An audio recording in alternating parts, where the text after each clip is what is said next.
ಮಹಾ ವಿಚಾರಣೆ ಇವತ್ತು ಸುಪ್ರೀಂ ಕೋರ್ಟ್ನಲ್ಲಿ ಇತ್ಯರ್ಥ ಅಥವಾ ನಿರ್ಧಾರ ಆಗಲಿದೆ. ಬೆಂಗಳೂರು ಸ್ಥಳೀಯ ಸಂಸ್ಥೆ ಚುನಾವಣೆಯ ಭವಿಷ್ಯ ಇವತ್ತು ನಿರ್ಧಾರ ಆಗುತ್ತೆ. ಬಹುತೇಕವಾಗಿ ಸುಪ್ರೀಂ ಕೋರ್ಟ್ನಲ್ಲಿ ಇರುವಂತಹ ಈ ಒಂದು ಜಿಬಿಎ ಚುನಾವಣೆಯ ಮಹಾ ವಿಚಾರಣೆ, ಸಿಲಿಕಾನ್ ಸಿಟಿ ಮಿನಿ ಸಮರದ ಭವಿಷ್ಯ ಇವತ್ತು ನಿರ್ಧಾರ ಆಗುತ್ತೆ. ಸುಪ್ರೀಂ ಕೋರ್ಟ್ನಲ್ಲಿ ಜಿಬಿಎ ಚುನಾವಣೆಯ ಮಹಾ ವಿಚಾರಣೆ ಇವತ್ತು ನಡೆಯುತ್ತೆ. ಬೆಂಗಳೂರು ಸ್ಥಳೀಯ ಸಂಸ್ಥೆ ಚುನಾವಣೆಯ ಭವಿಷ್ಯ ಇವತ್ತು ನಿರ್ಧಾರ.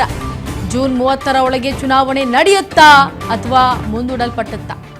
ಗಡುವು ವಿಸ್ತರಣೆಗೆ ಸುಪ್ರೀಂ ಕದ ತಟ್ಟಿದ್ದ ರಾಜ್ಯ ಸರ್ಕಾರ ಮತ್ತು ಆಯೋಗ.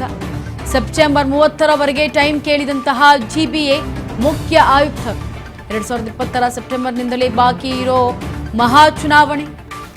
5 ಹೊಸ ನಗರ ಪಾಲಿಕೆಗಳ ರಚನೆಯಾದ್ರೂ ಸಿಗದ ಜನಪ್ರತಿನಿಧಿಗಳು.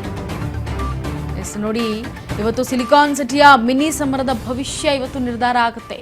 ಚುನಾವಣೆ ಭವಿಷ್ಯ ಇವತ್ತು ನಿರ್ಧಾರ ಆಗೋದ್ರಿಂದ ಜೂನ್ 30ರೊಳಗೆ ಚುನಾವಣೆ ನಡೆಯುತ್ತಾ ಅನ್ನೋ ಯಕ್ಷ ಪ್ರಶ್ನೆ ಈಗ ಕಾಡ್ತಾ ಇರೋದು, ಅಥವಾ ಅದನ್ನ ಮುಂದೂಡಲಾಗುತ್ತಾ ಈ ಚುನಾವಣೆಯನ್ನ ಅನ್ನೋದು.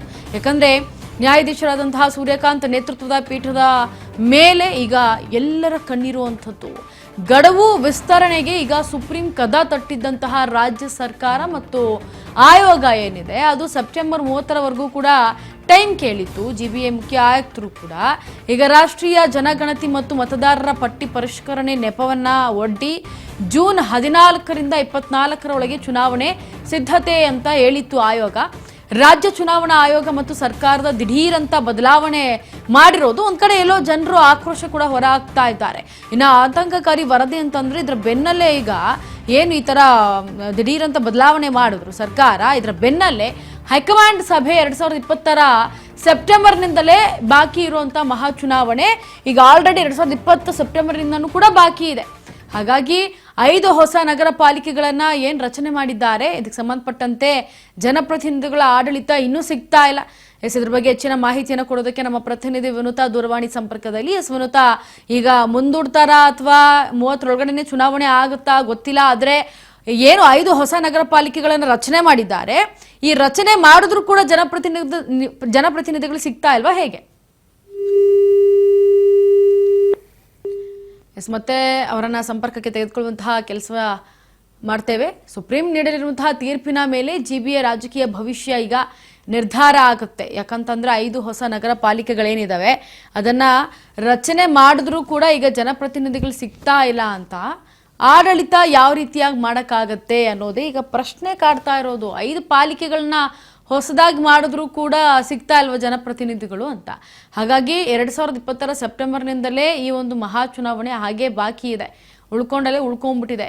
ಒಂದ್ ಕಡೆ ರಾಜ್ಯ ಚುನಾವಣೆ ಆಯೋಗ ಮತ್ತೆ ಸರ್ಕಾರ ತೆಗೆದುಕೊಂಡಿರುವಂತಹ ದಿಢೀರ್ ಅನ್ನೋ ನಿರ್ಧಾರದಿಂದ ಜನ ಕೂಡ ಆಕ್ರೋಶವನ್ನ ಹೊರಹಾಕ್ತಾ ಇದ್ದಾರೆ. ಇತ್ತ ನೋಡಿದ್ರೆ ಎಲ್ಲಿ ನೋಡಿದ್ರು ಗಲ್ಲಿಗಳಲ್ಲಿ ಕಸಗಳಾಗಿರ್ಬಹುದು, ರೋಡ್ ಗುಂಡಿಗಳಾಗಿರಬಹುದು, ಅಥವಾ ಹಂಪ್ಸ್ ಇದೆ ಅಂತ ಅನ್ನೋದಕ್ಕೆ ಗೊತ್ತಾಗದೆ ಇರುವಂತಹ ಯಾವುದೇ ಅಲ್ಲಿ ಪೈಂಟ್ಗಳನ್ನ ಹೊಡೆದಿರೋದಿಲ್ಲ.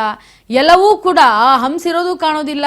ಜನ ಹಾಗೆ ಓಡಾಡ್ತಾ ಗಾಡಿಯಲ್ಲಿ ಬಿದ್ದು ಎಷ್ಟೋ ಜನ ಸಾವನ್ನ ಕೂಡ ಅಪ್ಪಿರ್ತಾರೆ. ಇಂತಹ ಘಟನೆಗಳು ಮತ್ತೆ ಮರುಕಳಿಸಬಾರದು ಅಂತಂದ್ರೆ ಜಿಬಿಎ ಸ್ಟ್ರಾಂಗ್ ಆಗಿರ್ಬೇಕಾಗತ್ತೆ. ಅಂತದ್ರಲ್ಲಿ ಈಗ ಚುನಾವಣೆಗೆ ಸಂಬಂಧಪಟ್ಟಂತೆ ಜಿಬಿಎ ಈ ರೀತಿ ನಿರ್ಲಕ್ಷ್ಯವನ್ನ ತೋರ್ತಾ ಮುಂದಕ್ಕೆ ದೂಡ್ತಾ ಇದ್ರೆ, ಅಥವಾ ಚುನಾವಣೆ ಆಗತ್ತಾ ಅನ್ನೋದೇ ಒಂದು ಯಕ್ಷ ಪ್ರಶ್ನೆ ಆಗ್ಬಿಟ್ರೆ ಜನರು ಕೂಡ ಅದಕ್ಕೆ ಆಕ್ರೋಶವನ್ನ ಹೊರ ಹಾಕ್ತಾರೆ. ಅಕಸ್ಮಾತ್ ಚುನಾವಣೆ ಸೆಪ್ಟೆಂಬರ್ನಲ್ಲೇ ನಡೆದು ಹೋಗಿದ್ರೆ ಎಷ್ಟೋ ಚೆನ್ನಾಗಿರ್ತಿತ್ತು.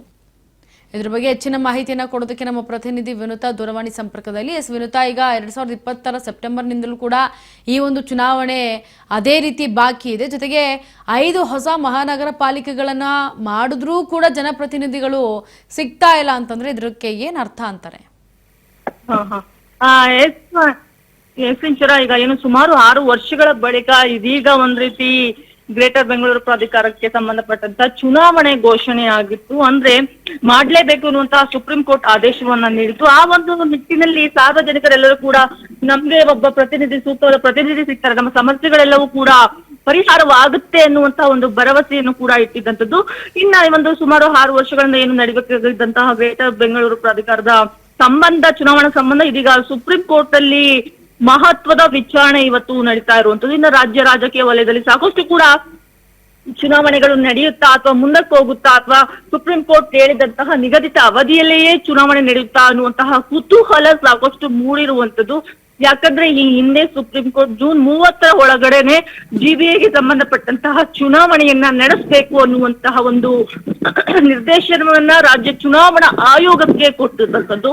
ಆದ್ರೆ ಇದೀಗ ರಾಜ್ಯ ಸರ್ಕಾರ ಮತ್ತೆ ಜಿಬಿಎಯ ಮುಖ್ಯ ಆಯುಕ್ತರು ಇಬ್ರು ಕೂಡ ಚುನಾವಣೆಯನ್ನ ಮುಂದೂಡೋದಕ್ಕೋಸ್ಕರ 3 ತಿಂಗಳ ಒಂದು ಹೆಚ್ಚುವರಿ ಗಡುವನ್ನ ನೀಡುವಂತೆ ಸುಪ್ರೀಂ ಕೋರ್ಟ್ಗೆ ಮನವಿ ಮಾಡಿದ್ರು.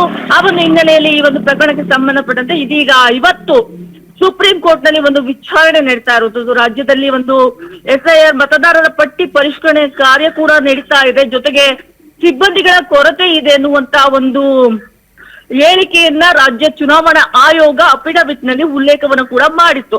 ಸರ್ಕಾರ ಮತ್ತೆ ಜಿಬಿಎ ಒಂದು ಮುಖ್ಯ ಆಯುಕ್ತರಿಂದ ಬಂದಂತಹ ಈ ಒಂದು ಮನವಿಯನ್ನ ಪರಿಗಣಿಸಿ ಆಯೋಗ ಮತ್ತು ಸರ್ಕಾರ ಈ ಒಂದು ವಿಷಯವನ್ನ ಸುಪ್ರೀಂ ಕೋರ್ಟ್ ನ ಗಮನಕ್ಕೆ ಕೂಡ ತಂದಿರುವಂತದ್ದು.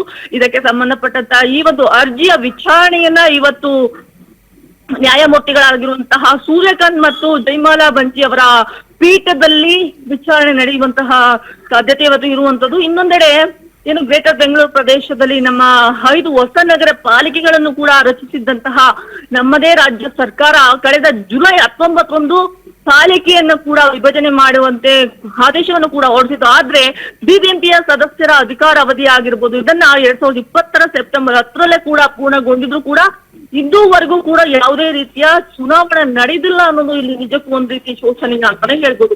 ಈಗ ಸುಪ್ರೀಂ ಕೋರ್ಟ್ ಈ ಹಿಂದೆ ಜೂನ್ 30 ಚುನಾವಣೆ ನಡೆಸುವಂತೆ ಒಂದು ಸ್ಪಷ್ಟ ಸೂಚನೆಯನ್ನ ನೀಡಿದ್ರು ಕೂಡ ತೆರೆಮರೆಯಲ್ಲಿ ಚುನಾವಣೆಯನ್ನ ಮುಂದೂಡೋದಕ್ಕೋಸ್ಕರನೇ ರಾಜ್ಯ ಸರ್ಕಾರ ಪ್ರಯತ್ನಿಸ್ತಾ ಇದೆ ಎನ್ನುವಂತಹ ಆರೋಪ ಕೂಡ ಇದೀಗ ಕೇಳಿ ಬರ್ತಾ ಇರೋದು. ಒಟ್ಟಾರೆಯಾಗಿ ಈ ಒಂದು ಹಿನ್ನೆಲೆಯಲ್ಲಿ ಇವತ್ತು ಸುಪ್ರೀಂ ಕೋರ್ಟ್ ನಲ್ಲಿ ಒಂದು ಜಿಬಿಎ ಚುನಾವಣೆ ಭವಿಷ್ಯ ನಿರ್ಧಾರವಾಗುತ್ತೆ ಅಂತಾನೆ ಹೇಳ್ಬೋದು.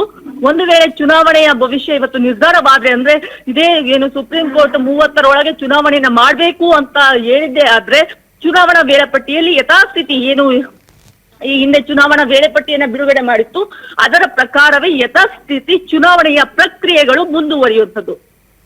S Vanitha, thank you so much ನಿಮ್ಮೆಲ್ಲ ಡೀಟೇಲ್ಸ್ಗಾಗಿ. ಒಟ್ಟಿನಲ್ಲಿ ಕಾದ್ ನೋಡ್ಬೇಕಾಗತ್ತೆ ಜಿಬಿಎ ಚುನಾವಣೆ ಭವಿಷ್ಯ ಇವತ್ತು ಯಾವ ರೀತಿಯಾಗಿ ನಿರ್ಧಾರ ಆಗತ್ತೆ ಅಂತ ಹೇಳಿ. ಒಟ್ಟಿನಲ್ಲಿ ಸುಪ್ರೀಂ ಕೋರ್ಟ್ನಲ್ಲಿ ಇವತ್ತು ಜಿಬಿಎ ಚುನಾವಣೆ ಮಹಾ ವಿಚಾರಣೆ ಇರೋದ್ರಿಂದ ಕಾದ್ ನೋಡ್ಬೇಕಾಗತ್ತೆ.